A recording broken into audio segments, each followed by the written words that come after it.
रवि और समीर बचपन के दोस्त थे। दोनों को रोमांचक जगहों पर घूमना पसंद था। एक दिन गांव के बाहर एक सुनसान हवेली के बारे में सुनकर उनका रोमांच जाग उठा। गांव के बुजुर्गों ने उन्हें चेतावनी दी, उस हवेली में कोई जाता नहीं, जो गया वो लौटा नहीं।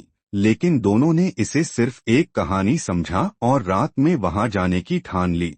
आधी रात को टॉर्च की हल्की रोशनी में वे हवेली के भारी लकड़ी के दरवाजे के पास पहुंचे। दरवाजा जंग लगा था, लेकिन जैसे ही समीर ने उसे छुआ, वह चरमराते हुए खुद ब खुद खुल गया। हवेली के अंदर घुप अंधेरा था, सिर्फ उनकी टॉर्च की रोशनी यहाँ वहाँ पड़ रही थी। दीवारों पर पुरानी तस्वीरें टंगी थीं, जिनमें अजीब से लोग दिखाई दे रहे थे, जैसे वे उन्हें घूर रहे हों।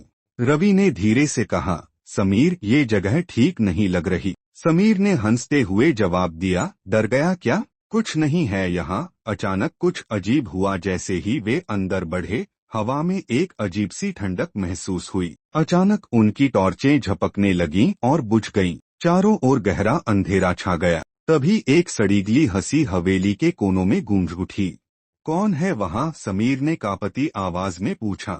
कोई जवाब नहीं आया, लेकिन ऊपर की मंजिल से पैरों की आहट सुनाई देने लगी। धीरे धीरे भारी कदमों की आवाज सीढ़ियों से नीचे आती गई। रवि और समीर डर से जमे खड़े रहे।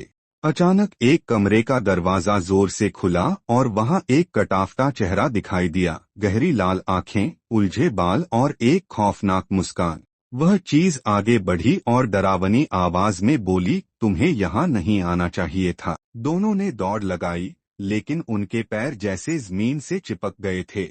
चारों ओर से फुसफुसाहटें सुनाई देने लगीं। दीवारों पर लगी तस्वीरों के चेहरे बदलने लगे। अब वे खून से सने और डरावने दिख रहे थे। किसी तरह समीर ने अपनी पूरी ताकत लगाई और रवि का हाथ पकड़कर उसे दरवाजे की ओर खींचा।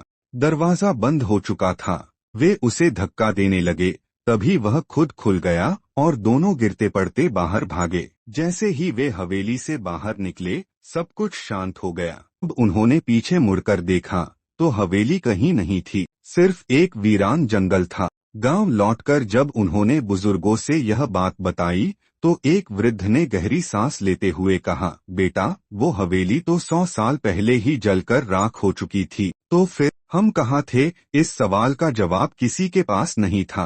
लेकिन उस रात के बाद रवि और समीर ने कभी भी उस रास्ते पर पैर नहीं रखा।